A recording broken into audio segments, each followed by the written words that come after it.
आशक इजोत में अहाँ के स्वागत अछि। यह कार्यक्रम हमरा के एकटा अवसर प्रदान करै छथि कि हम बाइबल सँ जुड़ल चीज के अध्ययन क सकी आ यह जानू कि हमरा जीवन के लेल परमेश्वर के इच्छा की अछि। ई उद्देश्य के संग हम यह कार्यक्रम अहाँ के लेल प्रस्तुत क रहल छी। कृपया क देखू आ सुनू ताकि परमेश्वर अहाँ के जीवन के मार्गदर्शक ठहरे।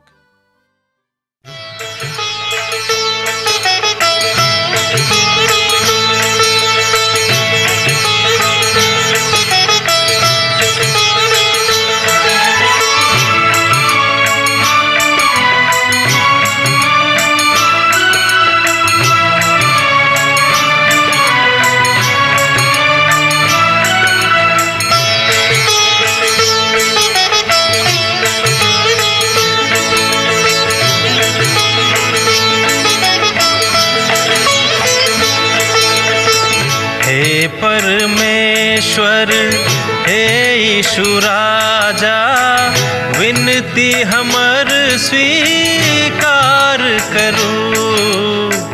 हे परमेश्वर, हे यीशु राजा, विनती हमर स्वीकार करू। आदि में बचन छलौं, बचनक संग छलौं। आदि में बचन छलौं, बचनक संग छलौं। बचन सँ सब किछ आहि बनैलौं। बचन सँ हमरा उद्धार करू। हे परमेश्वर, हे यीशु राजा, विनती हमर स्वीकार करू। हे परमेश्वर। आशा के इजोत मैथिली कार्यक्रम में हम एक बेर और अहाँ के अभिनंदन प्रभु यीशु मसीह के मीठ आ पवित्र नाम से कह रहल छी। आजुक दिन हमरा सब मलाकी पोथी तकर 4 अध्याय तकर 6 पद के देखब जे एहि पोथी के आखिरी पद अछि। एकर अर्थ यह भेलै कि आजुक दिन हमरा सब एहि पोथी के अध्ययन के क्रमबद्ध रूपे समाप्त क देब। आजुक अध्ययनक आरंभ तहन हमरा सब 4 अध्याय के 6 पद के पढ़ि क करलहुं है। हमरा संगे अहूँ पवित्र पोथी के निकाल के देखियौ। ओ माता पिता के मनक हुनक बेटा सभक दिस और हुनक पुत सभक मनक हुनक मे बाबूक दिस घुरोताह। एहन नहीं भ जाए जे हम आबि क धरती के सत्यानाश क दिएक। मलाकी पोथी 4 अध्याय तकर 6 पद में हमरा लोकन ए बातक देखे छी। पवित्र पोथी मनुख जाति के मनक बेर बेर स्वर्गक दिस ल जाइत अछि। हमरा लोकन ए बातक देखे छी भजन 8 में एहि तरह कहल गेल अछि। आ तहन हम स्वर्गक जे अहाँक हाथक काज अछि, चनरमा और तारागण के जिनका अहाँ नियुक्त कैलहुं हैं देखे छी। ये तद मनुख की अछि जे अहाँ के हुनका स्मरण रखबाक अछि, और आदमी की अछि जे अहाँ के सुधि लेक। अर्थात भजनक पोथी 8 भजन तक 3 आ 4 पद में अहाँ ए बातक अपन भक्तक द्वारा प्रस्तुत कैलहुं, उजागर कैलहुं है। एहि प्रश्नक उत्तर अछि कि मनुख त एकटा एहन मशीन लागैत अछि, हुनका त समस्त महिमा और बड़ाई प्रभुक देबाक अछि। स्वर्ग परमेश्वरक महिमाक बखान करैत अछि, मुदा मनुख एहन भ गेल छथि कि हुनका परमेश्वर झलकते नहि छनि। ओ त संसार के देखे छथि आ संसारक झकझकौआ में स्वयं के ततेक सन्निहित क देने छथि कि हुनका आन बातक दिस नजर नहीं जाइत छनि। अर्थात हुनक नजर आन बातक दिस नहीं जाइत छनि आ नहि ओ देखे छथि, और हुनका अर्थात हुनक हस्तकला के बखान क रहल अछि। उत्पत्ति पोथी तकर 15 अध्याय तकर 5 पद में सेहो बताओल गेल अछि कि परमेश्वर अब्राहम सँ बजलाह, स्वर्गक दिस देखियौ कि अहाँ स्वर्गक तारागणक गिनती क सकलहुं हैं। एठाम मलाकी के नियम में जे पुराना नियमक सबसे आखिरी पोथी अछि, अर्थात समाप्ति वाला पद अछि, समापन भ रहल अछि जे परमेश्वर बाजि रहल छथि कि स्वर्गक दिस देखियौ। आर ओ त मनुख छलाह जे ओ एहि दिस ताकैत छथि। मलाकी पोथी के स्थापना एकटा चुप्पी के साथ होइत अछि, दोसर गप में मलाकी के पोथी के समापन एकटा चुप्पी के साथ भ रहल अछि। हम त एहि धरती के सापित क देब आ तकरा एमर उमर क देब। मनुखक परिवार का खसे से पहिने हम वो खस जाइत छथि। एहि बातक अभिव्यक्ति प्रभु के एकटा महान दास कहने छथिन। मनुखक कथा समाप्त भ जाय कियाक त अन्हार त मनुखक ऊपर समाप्त होइत अछि, मुदा खेल समाप्त भ गेल अछि। कियाक त किछु लोग बड नीक रीति सँ एहि बातक देखैत छथि, एहि बातक बखान करैत छथि, आ जे नीक छथि ओ सब एहि बातक बड नीक रीति सँ देखैत छथि। परमेश्वर आगाँ कहै छथिन कि स्वर्गक दिस देखियोक, एहि बातक बिसरा दियोक। ई त बड महत्वपूर्ण अछि जे अहाँ एहि बातक ऊपर देख रहल छी। हमर मित्रवर ओ कहै छथि आगाँ, अब जे हमर नामक भय मानता ओ धार्मिकता सूरजक देखता आ हुनका जिंदगी में धार्मिकता के सूरज उदित भ जेतन। अर्थात जो अहाँ चाहे छी कि अहाँ के जिंदगी में धार्मिकता के सूरज उदित हुए तहन अहाँ के प्रभु के संगे बड़ विनम्र भाव सँ चलबाक अछि। ई त एकटा सूर्योदय के कथा अछि, एकटा गीत अछि जाहि में ई बातक गावल गेल अछि जे धार्मिकता के सूरज उदित हुआ वाला छै। लोग बाट जोइ रहल छथि। हम बाजब जे विश्वास करे छी जे ई त हुआ अछि, मुदा कलीसिया किछु और बातक लेल इंतजार कर रहल अछि, बाट जोइ रहल अछि। बहुत लोग एहि बातक अपना मन में अपना रीति सँ कहै छथि। ओ बाहर आबि कऽ एहि बातक कहै छथि, ओ त स्वर्गक दिस ताकि कऽ एहि बातक कहै छथि। तहन समस्त प्रकार के जे धार्मिकता अछि एहिठाम नष्ट भ जेतै के जहन प्रभुक दिस मनुख ताकनाइ बंद क देतै। बड गंभीर गप थिक। पूर्ण नियम त आशा अछि, और एही परिप्रेक्ष्य में ई संसारक बड दुखी करवला पोथी सेहो अछि। जो हाँ एहि सत्य का उजागर क अपन जिंदगी में देखबे के बाद दूसरा के बता देवे तहन लागत कि हाल मौस में मनुख एहिठाम आबि कऽ की कर रहल अछि, मुदा ई त स्वर्गक दिस इशारा करैत अछि। अरे प्रभु यीशु मसीह कथा कहैत अछि जे धार्मिकता के शुरू थिकाहा, जे आशा के शुरू थिकाहा। ई बात हुनका मन में खूब नीक रीति से फीट बैठे छेन। ओ एकटा नव दिन में प्रयोग होयबाक लेल आयल छलाह। प्रभु के दिन आबि रहल अछि और हुनक राजक स्थापना एहि धरती पर होमवला अछि। अर्थात प्रभु यीशु मसीह अपन राजक स्थापना एहि धरती पर पुनः दोसर बेर करऽ जा रहल छथि। संपूर्ण पुराना नियम में परमेश्वर एकटा सूरजक बाजैत छथि। भजन 48 तेकर 11 पद के कने देखियो, अहाँक न्याय के काजक कारणे सियोन पहाड़ आनंद मनावेक और यहूदा नगर बेसी सब मगन हुएक। अर्थात यहूदा नगरी के बेटी सब मगन हुएक। भजनकार एठाम एहि बातक बाजै छथि। आ तकरा बाद हमरा सब यशायाक पोथी तकर 60 अध्याय आ तकर 19 पद में देखे छी बा पढ़े छी। आ पुनः दिनक सूरज अहाँक उजाला नहीं होइत आ ने चांदनी के लेल एहि तरहक बात, मुदा यहोवा अहाँक लेल सदा के उजियारा और अहाँक परमेश्वर अहाँक शोभा ठहरता।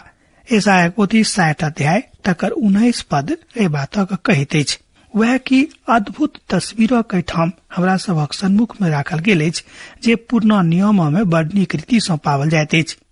आ दूसरा तरफ नवा नियम अनुभूत एहि बातक करैत अछि और यह एकटा अलग प्रकारक आशाक संगे समाप्त होइत अछि।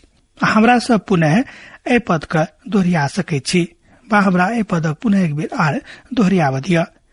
प्रभु यीशु मसीह अपन स्वर्गदूतक एहि द्वारा पठौलथि जे अहाँक आगाँ कलीसिया के विषय में एहि बातक गवाही देक जे हम दाऊदक मूल वंश और यहूदा के चमकवला सितारा थिको हैं, अर्थात चमचमायत तारा थिको हैं। प्रकाशनक पोथी 22 अध्याय तकर 16 पद में हमरा लोकन एहि बातक देखे छी। एठाम बताल गेल छै कि एहि बातक गवाही दिए जे हम दाऊदक मूल वंश और यहूदा के चमचमायत तारा थिको हैं। दूसरा गप में भोर के चमचमायत तारा थिको हैं। वो खाली धार्मिकता के तारेटा ने, मुदा ओ त भिनसरक चमचमायत तारा से होती कहा। ई बड़ रुचिकर अछि जे नवा नियम आरंभ धार्मिकता के शुरू सँ नहीं होइत अछि। प्रथम सार्वजनिक घोषणा जकरिया के काल में चुपचाप भ गेल अछि, अर्थात चुपचाप भ जाइत अछि। आ तकरा बाद बाट साफ करऽ वाला के आगमन होइत अछि। जे हुनका विषय में अर्थात मसाया के विषय में भविष्यवाणी करे छथि कि अबैया छथि, मसाया आबि रहल छथि। हमरा सब देखे छी कि ओ काली धार्मिकते के तारा टने, मुदा ओ भिनसर के चमचमाइत तारा सेहो छथि। एहिठाम हमरा लोकनि ओहि बातक सेहो स्पष्ट होइत पाबै छी जे बात बड़ रुचिकर अछि, जे नवा नियमक आरंभ धार्मिकताक सूरज सँ नहि होइत अछि। प्रथम सार्वजनिक घोषणा जकरियाक लग में चुपचाप काल में होइत अछि, अर्थात चुपचाप हुनका काल में कयल गेल छल। आ तकरा बाद साफ करऽ वाला के एबाक विषय में सेहो भविष्यवाणी कयल गेल छल। ओ छलाह यूहन्ना बपतिस्मादाता। कि हुनक आगमन कियाक होइतेक आ पिता परमेश्वर कियाक एहि बातक हुनका जिंदगी में होबा देतेन। आ जे समदिया अबैया छलाह ओ समदिया आबि रहल छथि, अर्थात वाचा के समदिया प्रभु यीशु मसीह। आ जिनक जन्म होमय वाला रहैन, आ जे मरियमक कोख सँ अबैया छलाह, जे बुद्धियार मनुख अर्थात ज्योति सब, जतेक ज्योति सब ओहि काल में छलखिन, ओ सब यरूशलेम आबि क किनका खोजैत छलाह। हमरा लोकनि एहि बातक पवित्र पोथी सँ जानै छी कि बुद्धियार मनुख सब यरूशलेम आबि क अर्थात ज्योति सब यरूशलेम आबि क हुनका खोजैत छलखिन। ओ सब बजलाह जे यहूदाक राज में जन्म होबय वाला एकटा नेना छथि, जे संपूर्ण संसारक इजोत देबऽ जा रहल छथिन। कियाक तऽ हमरा सब एकटा तरेगनक सरंग पर देखने छी। ओ सब हुनका एहि बातक दिस घोषणा क देने छलनि कि प्रभु अबैया छथि, अर्थात एहि संसार में, एहि धरती पर इजोत आबऽ वाला अछि, अर्थात आत्मिकता के इजोत, धार्मिकता के इजोत और मनुख सँ प्रेम करऽ वाला इजोत। एतद ओ सब हुनक पूजन करबाक हेतु ओहिठाम यरूशलेम में आबि गेल छलखिन। मत्ती रचित सुसमाचार तकर 2 अध्याय तकर 2 पदक कने देखियौ। यहूदीक राजा जिनक जन्म भेल छलनि ओ कतऽ छथि, कियाक तऽ हम पूर्व में हुनका तारा देखलहुं हैं आ हुनका प्रणाम करबाक लेल सेहो आयल छी। मत्ती रचित सुसमाचार 2 अध्याय के 2 पद में एहि बातक बताओल गेल अछि। अब जे हुए, मुदा पूर्वैया तारा नहि, अर्थात पूर्वैया तारा नहि छल। आ जँ ओ सब पूर्वैया के देखने होइते तऽ हुनक अंत चीन में भ गेल रहते। पूर्व देश में ज्योतिषगण तारा के देखलाह, आ तारा तऽ पश्चिम दिशा में छलिक, और ओकरा सभक ओहि दिशा में आवे के इच्छा रहन। ओ सब वही दिशा के दिस आबि गेल छलखिन। ई बात बड़ रुचिकर एहिठाम लागैत अछि।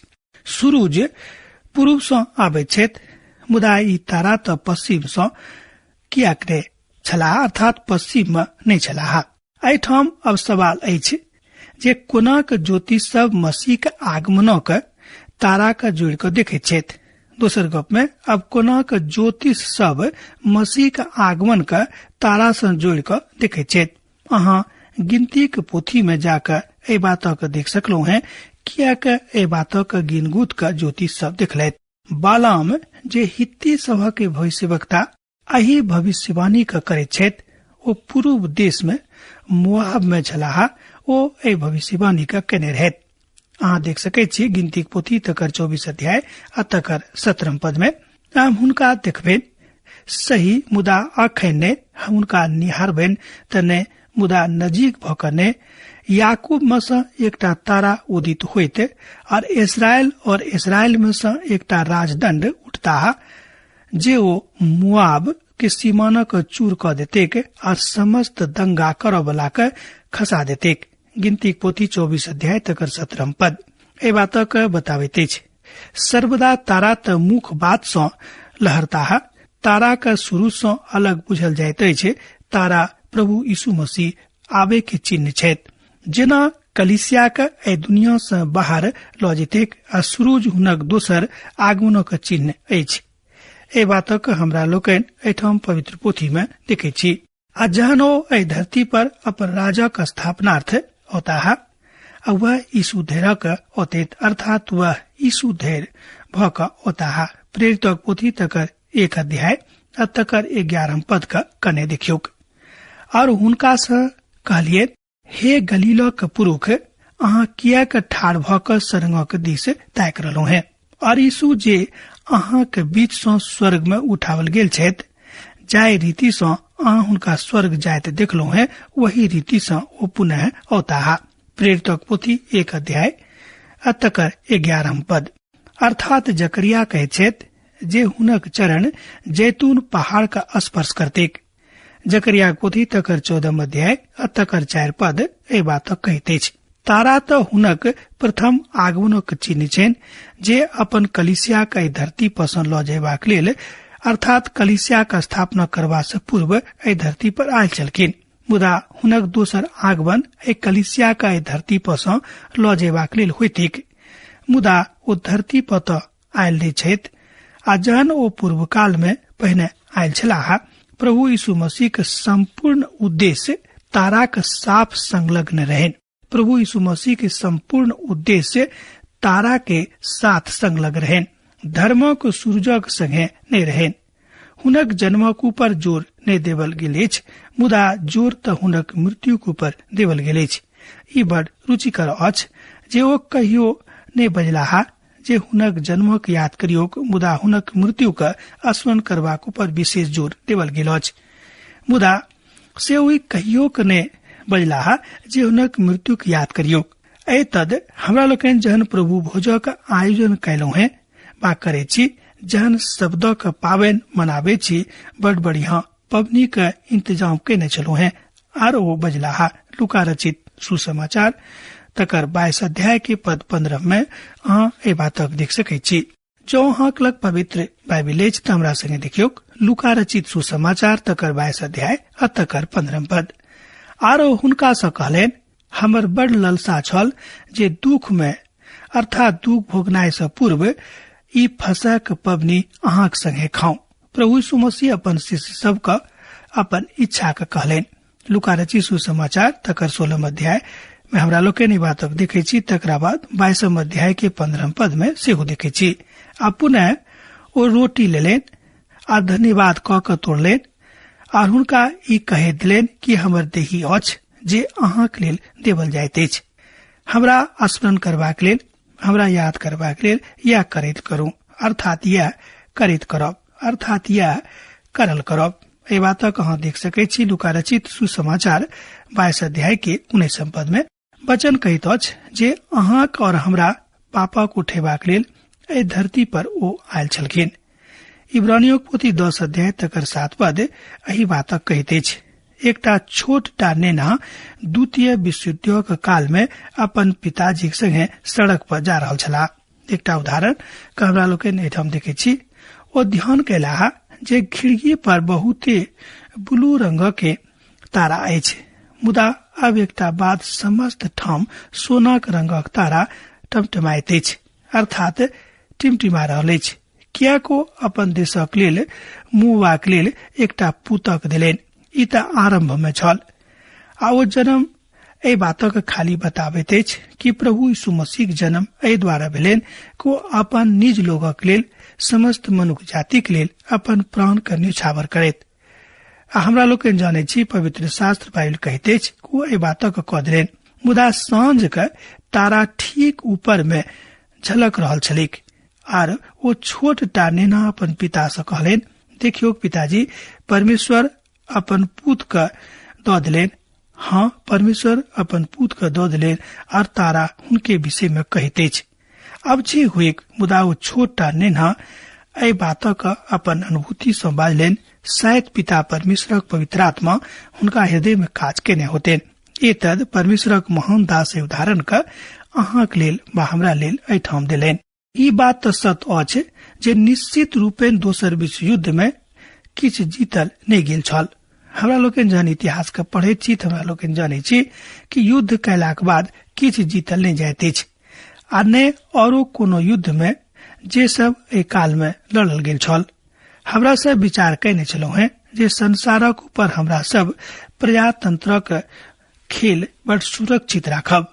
मुदा प्रत्येक राष्ट्रपति जे प्रथम छलाह, हुनका सँ लऽ कऽ वर्तमान राष्ट्रपति ई सोचे छला जे हम संसार में शांति का अनबा के और संपूर्ण संसार में निरंकुशता के हटा देवे और संपूर्ण देश में जतेक देश धरती पर अछि सब ठाम प्रजातंत्र आबि जेतै ई प्रजातंत्र एहन होइतेक जायमे कोनो निरंकुशताक बात ने, मुदा समस्त लोग बड़ शांति पूर्वक अपन अपन बात के बजता आ शांति पूर्वक अपन जिंदगी बितौतैथ।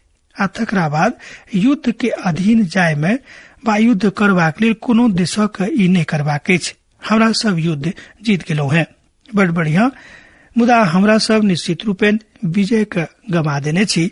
ई दोसर गप थी कि ये बातक हमरा लोग नहीं बुझ रहो हैं। आधुनिक युवा के आधुनिक ज्ञान में, आधुनिक युवा के आधुनिक वैज्ञानिक ज्ञान में हमरा लोग सत्य के स्वीकार करबाक लेल तैयार नहीं भ रहल छी। मुदा सत्य अर्थ में जाना छानबीन क के देखबेक, खोजबीन करबेक त पाएब कि निश्चित रूपेण युद्ध भेला के बाद मनुख किछ जीतैत नहीं छथि। युद्ध में किछ मनुख नहीं जीते छथि, मुदा सब किछ गमा दै छथि। युद्ध में प्रभु यीशु मसीह अपन प्राण दिलेन आ जे एठाम लोकक लेल जिंदगी का आनेक और मनुखक पाप से मुक्त क देक। प्रभु यीशु मसीह एकटा एहन युद्ध लड़ला जे युद्ध मनुखक शांति देवला हुएक, जे मनुख के जिंदगी देवला हुएक, जे संपूर्ण मनुष्य जाति के शांति में आनेक और दुख आ मृत्यु से लोक आजाद भ जाएक। प्रभु यीशु मसीह एहि द्वारा अपन प्राण दिलेन कि संपूर्ण मनुखक दुख खत्म भ जाएक, एहि धरती पर से युद्ध विधा खत्म भ जाएक आ सब ठाम शांति व्याप्त भ जाएक। हे मृत्यु, अहाँक डंक कतऽ रहल? हे कब्र, अहाँक विषम कतऽ रहल? एहि बातक हमरा लोकनि देखे छी पहिल कुरिन्थियों पोथी 11 अध्याय के 55 पद में एठाम एतने बताल गेल अछि कि हे मृत्यु, अहाँक डंक कतऽ रहल? हे कब्र, अहाँक विषय कतऽ रहल? पहिल कुरिन्थियों पोथी 11 अध्याय तकर 55 पद एहि बातक कहैत अछि। भविष्य में तारा निज अछि। हमर मित्र वर एठाम हमरा लोकनि देखे छी कि जाय काल में अपना महानतम साहित्यकार शेक्सपियर साहित्य लिख रहल छलाह। जतेक लोग अंग्रेजी भाषा के विद्वान छथि बा अंग्रेजी भाषा से प्रीति राखैत छथि, हुनका मालूम छनि हुनक स्थान कतेक महत्वपूर्ण छनि। ओ व्यक्त अर्थात ओ आशा व्यक्त कर रहल छथि अहाँक भविष्यक तारा में नहीं अछि। ओ स्पष्ट कर रहल छथि कि अहाँक भविष्य तारा में समाहित नहीं अछि, अर्थात ग्रह में नहीं अछि, आ नहीं अहाँक भविष्य ओहि में अछि। अहाँ त प्रभु के साथ जो रहबेक तहने हाँ ए बातक पाबि सकलौ हैं। तीमुथियुसक लेल प्रभु ए बातक कहलेन, वो कहलेन कि जो अहाँ प्रभुक संगे छी तहन हाँ विजेता छी, अन्यथा अहाँ पराजित कैल एकटा मनुष्य छी। वही बातक बन के ओ जा सकलौ हैं जे कहैत छथि। यूहन्ना रचित सुसमाचार तकर 16 अध्याय तकर 33 पद। हम ए बातक अहाँक एहि द्वारा बाजलौ हैं जे अहाँक हमरा में शांति भेटेक। संसार में अहाँक क्लेश होइत अछि, मुदा ढारस राखू, हम संसार के जीत लेने छी। यूहन्ना रचित सुसमाचार 16 अध्याय के 33 पद में ए बातक बताल गेल अछि। अब आजुक अध्ययन हमरा अहाँ एही ठाम समाप्त करबाक आज्ञा दिया। दोसर दिन दोसर कार्यक्रम में पुनः अहाँ से भेट हैत। यीशुक नेह अहाँक जिंदगी में बनल रहेक। आमीन। हमर विश्वास अछि कि ई कार्यक्रम अहाँ के लेल लाभदायक सिद्ध अछि। हम चाहै छी कि अहाँ अपन आशीषक के हमरा संग साझा करू। जँ अहाँ के नजीक बाइबल से आ जीवन से संबंधित कोनो प्रकार के प्रश्न भ सकै अछि तऽ अपन समस्या के लेल प्रार्थना करबा के लेल जँ चाहै छी तऽ हमरा फोन नंबर पर जरूर संपर्क कऽ सकै छी। परमेश्वर अहाँ सब के लेल एकटा सुंदर, सुखद, आनंदित दिन प्रदान करैक।